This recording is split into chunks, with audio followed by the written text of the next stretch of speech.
This is your cross connect elbow to opposite knee.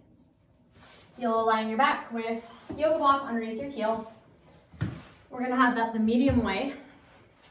Okay, so first thing is going to be to tuck the pelvis just a little bit. And after doing that, you're going to ground the inside of your big toe as well as the inside of your heel. You're going to check that your knee is still in line with your foot though and it hasn't winged in. Keeping your posterior pelvic tilt and keeping your proximal hamstring and your glute, you're going to lift your other leg. Okay, we're holding that 90 degrees.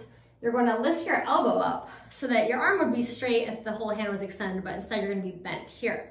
So we're going to inhale.